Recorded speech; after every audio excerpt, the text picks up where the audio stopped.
एक जंगल में असलन नाम का एक शक्तिशाली शेर रहता था। वे बहुत ही बहादुर और समझदार था। असलन शेर हमेशा से ही अपने जंगल में खुशी का माहौल बनाकर रखता था। जंगल की सभी मुसीबतों में वह सबसे आगे खड़ा रहता था। असलन शेर के दो बहुत ही सुंदर बेटे भी थे। एक बेटे का नाम गोल्डी था, जो कि गोल्डन कलर का था। वे भी अपने पिताजी की तरह ही बहादुर और शक्तिशाली था। वे भी जंगल के जानवरों से बहुत ज्यादा प्यार किया करता था और उनकी समस्याओं को सुनता था। असलन शेर के दूसरे बेटे का नाम सिम्बा था, जो कि सफेद कलर का था, लेकिन वे बहुत ही मासूम था और अपने भाई गोल्डी और पिता असलन शेर की सभी बातों को मानता था। उस जंगल में सब अच्छा चल रहा था, लेकिन एक दिन गोल्डी शेर जंगल में घूमने के लिए निकलता है।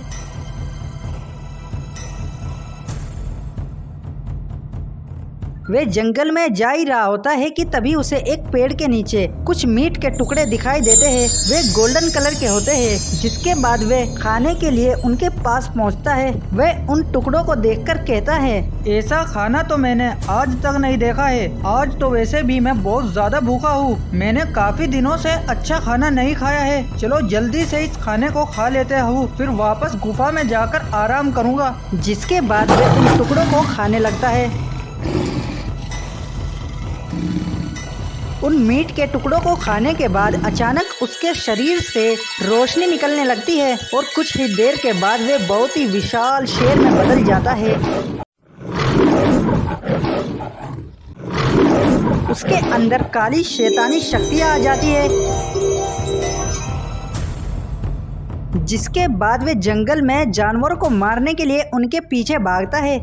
सभी जानवर बेचारे अपनी जान बचाने में लग जाते हैं और सभी जानवर अपनी जान बचाकर असलन शेर के पास पहुंचते हैं। तभी असलन शेर उन जानवरों से कहता है, आप सभी जानवर बड़े घबराए हुए दिखाई दे रहे हो। आप अपनी समस्या मुझे बता सकते हो। मैं उस समस्या को दूर करने की कोशिश जरूर करूंगा। जिसके बाद भालू कहता है, असलन महाराज, हमारे राजा गोल्डन शेर बहुत ही विशाल बन गए हैं। उनके पास काली शैतानी शक्तियाँ आ गई है। वे हम सभी को मारना चाहते हैं। वे हमें मारने के लिए हमारे पीछे पड़े थे। जिसके बाद बेचारी बकरी कहती है, हाँ महाराज, हम बड़ी मुश्किल से अपनी जान बचाकर आपके पास मदद के लिए आए हैं। कृपया हमारी मदद कीजिए। उस विशाल गोल्डन शेर से हमें बचाइए। आप सभी जानवर बिल्कुल भी मत घबराइए। गोल्डी सुबह तक तो बिल्कुल सही था, अचानक ऐसे कैसे हो गया? मुझे उससे जल्द से जल्द मिलना होगा। वे सभी बात कर ही रहे होते हैं कि तभी वहाँ वे विशाल गोल्डन शेर आ जाता है। वे उन सभी जानवरों से कहता है, जंगल के सभी जानवरों, अगर तुम्हें अपनी जान प्यारी है तो तुम्हें मेरा हुक्म मानना होगा। अब से मैं तुम्हारा नया राजा हूँ। अगर किसी ने मेरी बात नहीं मानी तो मैं उसे जिंदा नहीं छोड़ूंगा। अभी मुझे बहुत ज्यादा भूख लगी है। जाओ और जंगल से मेरे लिए खाना लेकर आओ। तभी असलन शेर कहता है, बेटा गोल्डी, मैं तुम्हारा पिता हूँ। तुम अपने जंगल के जानवरों को कैसे अपना गुलाम बना सकते हो? तभी वे गोल्डन शेर कहता है, मैं तुम्हें नहीं जानता हूँ। तुम मेरे पिता नहीं हो सकते। अब से मैं इस जंगल का नया राजा हूँ। जिसके बाद वे सभी जानवर उस विशाल गोल्डन शेर के लिए जंगल से खाना लेकर आते हैं। वे उन जानवरों का लाया हुआ सभी खाने को खा जाता है और वे सारा खाना खाने के बाद उन जानवरों से कहता है, अभी मेरी भूख शांत नहीं हुई है। जाओ और जंगल से मेरे लिए और खाना लेकर आओ। इतने से खाने से मेरा पेट नहीं भरेगा और इस बार मेरे लिए और ज्यादा खाना लेकर आना, नहीं तो तुम सबके सब मारे जाओगे।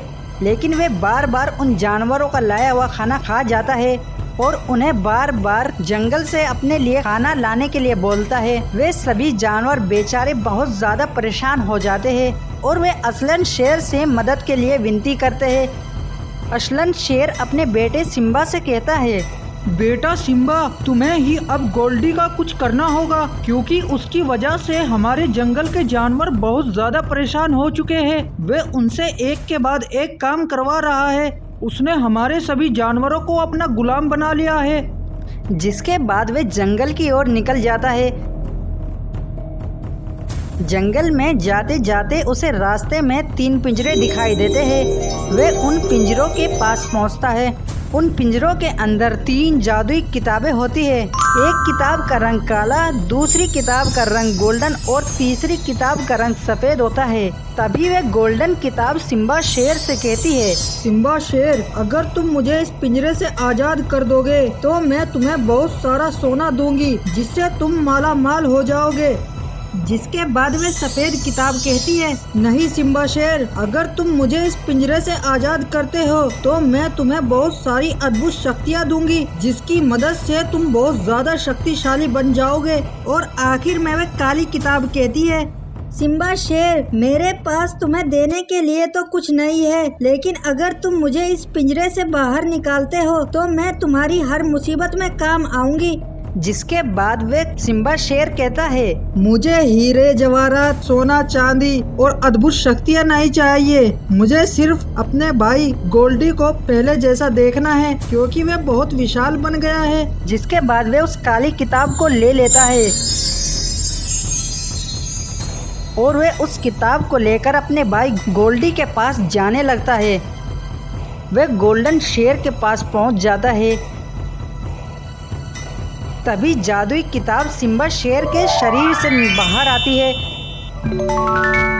और उससे जादुई अद्भुत शक्तियां निकलती है और उन शक्तियों की मदद से वे विशाल गोल्डन शेर कुछ ही समय बाद फिर से छोटा गोल्डी शेर में बदल जाता है। जिसके बाद वे सिम्बा शेर से कहता है, अरे सिम्बा भाई, हम यहाँ क्या कर रहे हैं? चलो पिताजी के पास चलते हैं। मुझे तो याद ही नहीं कि मैं यहाँ क्या करने आया था। तभी सिम्बा शेर उसे सारी बातें बताता है और फिर वे दोनों खुशी खुशी वापस अपनी गुफा में आ जाते हैं। फिर से वे खुशी खुशी उस जंगल में रहने लगते हैं।